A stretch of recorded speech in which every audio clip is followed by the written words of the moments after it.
학생들이 가장 보내기 싫어하고 빨리 지나갔으면 하는 기간이 있습니다. 어느 기간일까요? 맞습니다. 바로 시험 기간입니다. 우리 부모님들께는 사춘기 기간이기 있을 것 같은데요.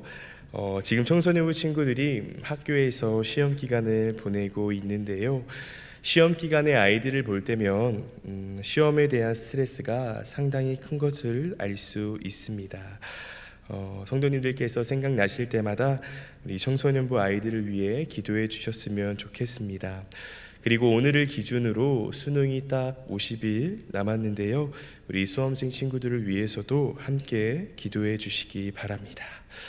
우리가 또 아이들에게 질 수 없죠. 그래서 이사야서 시험을 준비하여 출제하려다가 시험으로 인해 시험에 드실 수 있으니 잠깐 복습하는 시간을 한번 가져보도록 하겠습니다. 지난 월요일 날 나누었던 이사야서 47장에서는 바벨론에 대한 심판이 엄중하게 선포됩니다. 그래서 이사야 선지자는 그들의 폭력과 죄성을 하나님께서 심판하신다, 하나도 남김없이 무너져 내리고 파괴될 것이다 라고 선언합니다. 그리고 다음 장인 48장에서는 이스라엘의 구원을 선포합니다. 이스라엘은 하나님께 범죄하여 바벨론의 포로가 되었고 또 혹독한 심판을 치르게 되었지만 결국 하나님께서 그들을 회복하시고 구원할 것이라는 약속이 담겨 있습니다. 그리고 오늘의 본문 말씀인 49장에서는 이스라엘의 구원뿐 아니라 열방의 구원, 즉 인류를 향한 하나님의 구원으로까지 확대됩니다. 또 예루살렘의 회복에 대해서도 이야기하고 있죠. 그중 1절에서 7절은 이스라엘이 세계의 빛이 될 것에 대해서 예언하고 있는데요. 여기서 말하고 있는 자, 곧 화자는 누구일까요? 얼핏 보면 이 부분은 이스라엘이 하나님께서 말씀하신 바를 말하고 있는 듯이 보입니다. 하지만 5절 말씀을 근거로 말하는 자는 분명 야곱, 곧 이스라엘을 하나님께로 돌아오게 할 임무를 맡은 자입니다. 따라서 1절에서 5절까지의 화자는 메시아이신 예수 그리스도입니다. 또 이 메시아가 하나님의 백성들을 어떻게 인도하셨는지 본문 말씀 8절에 기록되어 있습니다. 우리 본문 말씀 8절 다시 한번 함께 읽겠습니다. 시작. 여호와께서 이같이 이르시되 은혜의 때에 내가 네게 응답하였고 구원의 날에 내가 너를 도왔도다. 내가 장차 너를 보호하여 너를 백성의 언약으로 삼으며 나라를 일으켜 그들에게 그 황무하였던 땅을 기업으로 상속하게 하리라. 아멘. 이처럼 하나님께서는 자기 백성인 이스라엘의 부르짖음에 응답하셨고 또 구원의 날에 도왔다라고 말씀하십니다. 그리고 그들을 하나님의 언약 백성으로 삼아주시며 땅을 기업으로 상속하게 하셨습니다. 보배로운 성도 여러분, 이와 같이 하나님께서는 우리의 부르짖음에 응답하시는 분이십니다. 또 우리를 도와주시는 분이십니다. 그런데요, 때로는 우리가 신앙생활을 하며 이러한 생각을 가지게 될 때가 있습니다. 아니 목사님, 하나님께서는 우리의 부르짖음에 응답하시는 분이시고 우리를 도와주시는 분이신데 왜 나의 부르짖음에는 응답하시지 않나요? 왜 내가 겪는 그 어려움에는 침묵하시나요? 라고 말이죠. 하나님께서는 왜 나의 눈물의 기도를 들어주시지 않고 도움의 손길은커녕 도움의 눈길조차 주시지 않는가라는 마음이 들 때가 있을 것입니다. 그때 우리가 주의해야 할 것이 있는데요, 그것은 바로 하나님의 때입니다. 본문 말씀 8절을 다시 보시면 하나님께서 언제 응답하셨고 도와주십니까? 바로 은혜의 때입니다. 하나님은 하나님의 때에 하나님의 방법대로 역사하시는 분이라는 것입니다. 출애굽한 이스라엘 백성들을 한번 생각해 보겠습니다. 그들이 애굽에서 몇 년이라는 시간 동안 종살이를 하게 됩니까? 무려 430년이라는 기간 동안 애굽에서 종살이합니다. 이 기간이 얼마나 긴지 담임 목사님께서 설교 때 종종 말씀하셨죠. 살고자 하면 죽을 것이요 죽고자 하면 살 것이다. 누가 한 말입니까? 네, 이순신 장군님이 하신 말씀이시죠. 이처럼 임진왜란 때부터 지금까지의 기간이 430년의 기간입니다. 상당히 긴 시간 동안 이스라엘 백성들은 애굽에 종살이를 하게 됩니다. 성경에 보면 하나님께서 이스라엘 백성들의 그 울부짖는 소리를 들으셨다라고 하는데요. 이스라엘 백성들이 애굽에서 종살이한 지 430년이 되던 해에 처음으로 하나님께 울부짖으며 기도했을까요? 이제는 우리가 참을 만큼 참았어. 431년은 안 돼 라고 하면서 그때 처음으로 하나님께 도우심을 구하였을까요? 아마도 그들은 애굽에서 종살이한 지 얼마 되지 않아 하나님께 울부짖으며 기도했을 것입니다. 그럴 일이 없겠지만 만약 누군가 저에게 종살이를 시킨다면 저는 430년이 아니라 4일 만에, 아니 4시간 만에 하나님께 울부짖으며 기도할 것 같습니다. 성도님들은 어떠신가요? 하지만 하나님께서는 430년이 지난 후에 그들의 울부짖음에 응답하시며 하나님의 사람인 모세를 지도자로 세워서 그들을 출애굽시키십니다. 또 본문 말씀에 등장하는 이 이스라엘 백성들도요, 나라가 멸망한 후에 다시 고국으로 돌아가기까지 일정 기간 포로 생활을 하게 됩니다. 이는 곧 기도 응답은 사람이 생각하는 일반적인 때가 아니라 하나님의 때인 은혜의 때에 주어진다라는 것입니다. 또 그 은혜의 때는 오직 하나님만이 아시죠.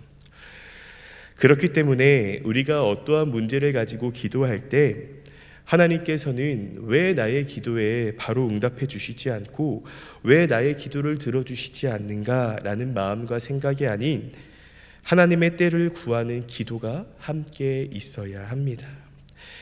우리의 생각으로는 지금 당장 나우 하나님께서 나의 기도를 들어주시고 응답해 주시면 좋겠죠. 하지만 하나님은 지금 당장 나우가 아니라 가장 완벽한 적절한 순간에 응답해 주신다라는 것입니다. 이것이 조금은 어려울 수 있고 조금은 이해가 안 되실 수 있는데요. 한 가지 예를 들어보겠습니다. 저에게 5살 난 딸아이가 있다고 한번 가정해 보겠습니다. 제가 가끔씩 설교 때 예화로 딸이 있다고 가정하는데 몇 분은 새벽에 잠결에 들으셨는지 몰라도 실제로 제가 딸이 있는 것으로 알고 계신 성도님들이 계세요. 아내조차 없기 때문에 또르르 딸도 없고요.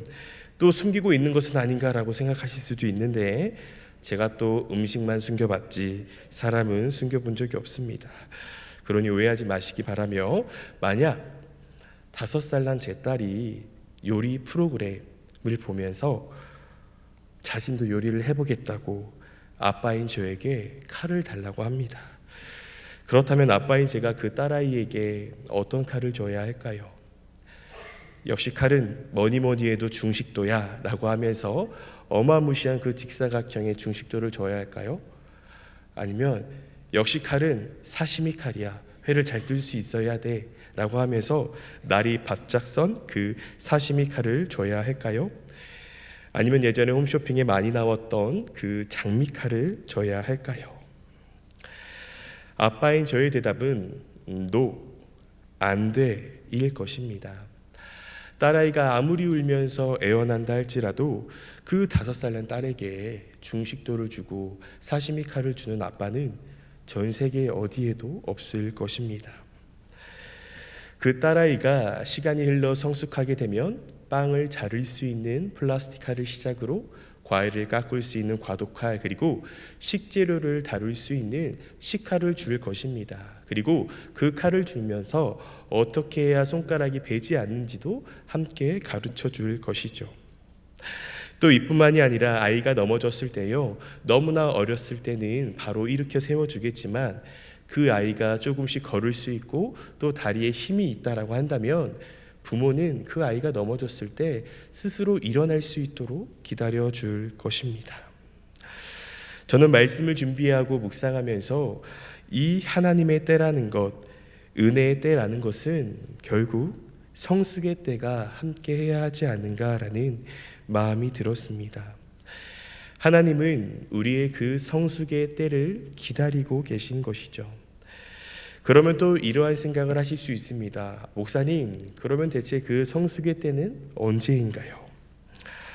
결론부터 말씀드리면 제가 하나님이 아니기 때문에 정확하게 그 성숙의 때가 이때입니다 라고 말씀드리기는 어려울 것 같습니다. 우리는 다 하나님의 형상으로 지어진 존재이고 다 하나님의 자유의지를 받은 사람이기 때문입니다.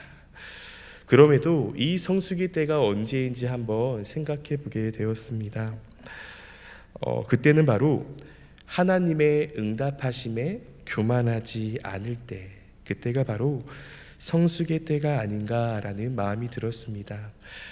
가령 이러한 마음인 것이죠. 자기가 나 스스로가 기도하는 제목이 있습니다. A라는 기도 제목을 놓고 기도했는데 하나님이 들어주신 거예요. 또 B라는 기도 제목을 놓고 기도했는데 하나님께서 동일하게 응답해 주시는 것이죠. 그러면 이러한 마음이 제 속에서 스물스물 올라올 수 있는데요. 바로 하나님은 내 기도에 무조건 응답하셔. 나쁜 표현으로는 나 기도빨세. 물론 우리 성도님들 중에는 그러한 분이 한 분도 계시지 않겠지만 간혹 그러한 교만의 마음이 들 때가 있습니다. 그렇기에 제가 생각하는 이 성숙의 때는요, 하나님께서 나의 기도 제목을 들어주셨을 때 그것이 나의 어떠한 노력에 의한 것이 아닌 하나님의 은혜임을 전적으로 고백할 수 있는 그 겸손의 때가 바로 성숙의 때가 아닐까 싶습니다. 또 이러한 겸손의 마음을 가지고 기도를 해야만이 하나님은 나의 기도에 응답해 주지 않으셔. 대체 언제까지 기도해야 하는 거야? 라는 마음이 아닌 하나님의 때인 그 은혜의 때를 기다리며 기도할 수 있을 것입니다. 그러니 성도 여러분, 우리가 하나님께 기도할 때 단순히 응답만을 구하는 기도를 하는 것이 아니라 하나님이 하시려는 것을 우리의 기도를 통해 이루게 해달라는 그 겸손한 마음을 품으며 하나님의 뜻을 구하는 기도를 하시기를 소망합니다. 결코 쉬운 기도는 아닙니다. 하지만 분명 하나님은 우리에게 가장 좋은 것을 주시는 분이시기에 그분의 완벽한 타이밍을 기대하며 기다리고 기도하는 저와 성도님들이 되시기를 소망합니다. 그런데요, 그러한 기도를 하면서도 때때로 우리에게 찾아온 고난과 아픔이 너무나 큽니다. 그래서 기도와 또 내가 하고 있는 모든 것을 내려놓고 싶은 그 순간이 우리를 찾아올 때가 있을 것입니다. 잠깐의 시간을 드리겠습니다. 한번 마음속으로 생각해 보시기 바랍니다. 최근 나의 믿음과 신앙을 흔들게 할 만큼의 큰 어려움이 나에게 찾아온 적이 있으신가요? 그래서 교회에 나오기 싫을 만큼 마음이 어려웠던 적이 있으신가요? 그때 우리가 기억해야 할 것이 있습니다. 우리 본문 말씀 14절에서 15절까지의 말씀을 다시 보기를 원하는데요. 우리 14절에서 15절까지의 말씀 함께 읽겠습니다. 시작. 오직 시온이 이르기를 여호와께서 나를 버리시며 주께서 나를 잊으셨다 하였거니와 여인이 어찌 그 젖먹는 자식을 잊겠으며 자기 태에서 난 아들을 긍휼히 여기지 않겠느냐. 그들은 혹시 잊을지라도 나는 너를 잊지 아니할 것이라. 아멘. 이스라엘 백성들은요, 자신이 포로 생활을 하고 있고 또 어려움과 고난의 상황을 처해 있었기 때문에 14절의 말씀처럼 하나님께서 나를 버리셨고 잊으셨다라고 고백합니다. 하지만 하나님께서 15절과 같이 말씀하시죠. 어머니가 자기의 젖먹이를 어떻게 잊겠느냐. 자기 태에서 낳은 아들을 어떻게 가엾게 여기지 않겠느냐라고요. 그리고 더 나아가 혹시나 그 어머니는 잊어버려도 나는 너를 잊지 않겠다라고 말씀하십니다. 그러면서 계속해서 16절의 말씀처럼 내가 너를 내 손바닥에 새겼다라고 말씀하십니다. 그렇다면 하나님께서는 왜 자신의 백성을 손바닥에 새기셨을까요? 그것은 잊지 않고 기억하기 위해서입니다. 한마디로 말하면 문신을 하신 것이죠.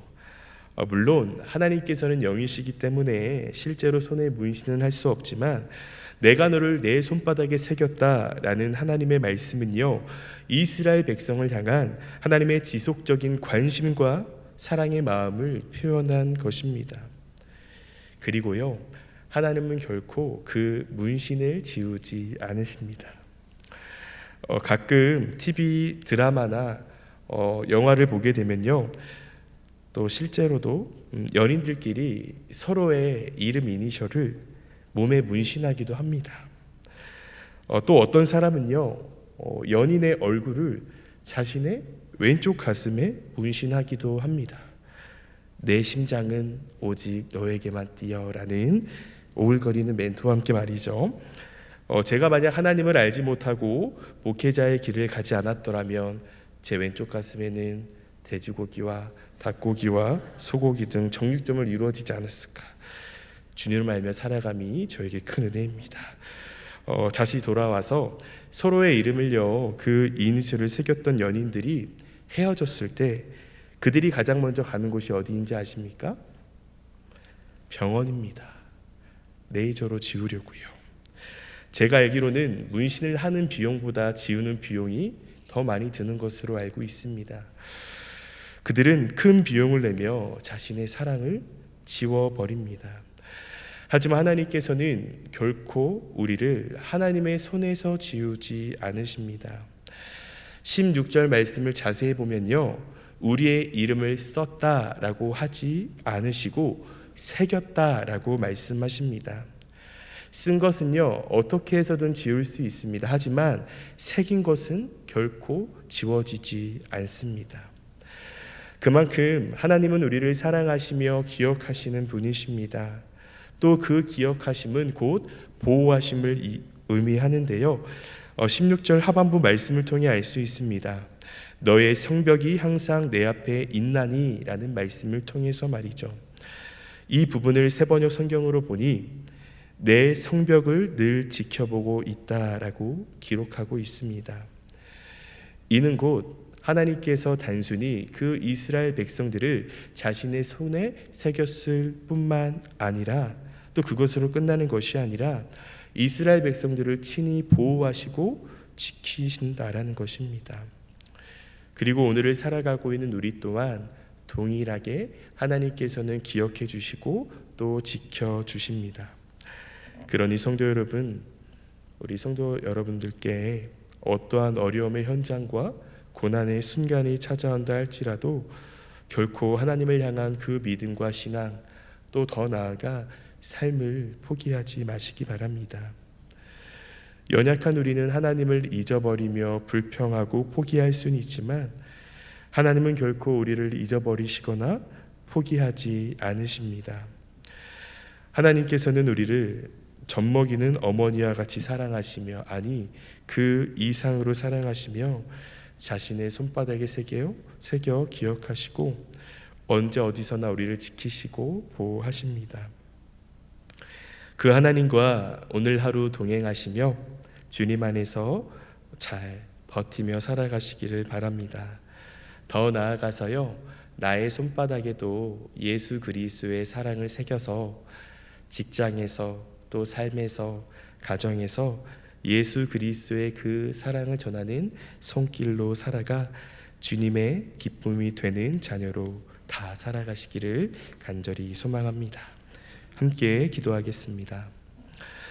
하나님, 오늘은 이사야서 49장의 말씀을 나누었습니다.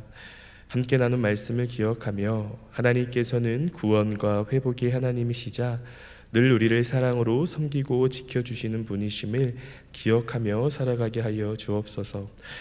또 우리 삶에 찾아오는 실패와 좌절을 두려워하지 않게 하시고 하나님의 때를 성숙한 믿음과 마음을 가지고 기다리며 하나님의 역사하심을 경험하며 살아가게 하여 주옵소서. 특별히 담임 목사님께서 제9회 총회에 참석하고 계십니다. 총회 일정을 소화하며 지치지 않게 하시고 총회의 모든 순서마다 주님께서 함께하여 주옵소서. 주님, 드려진 예물을 위해 기도합니다. 주님께 시간의 예물과 물질의 예물을 드린 손길을 기억하여 주시고 기쁘게 받아 주옵소서. 감사합니다. 사랑이 많으신 우리 구주 예수님의 이름으로 기도합니다. 아멘.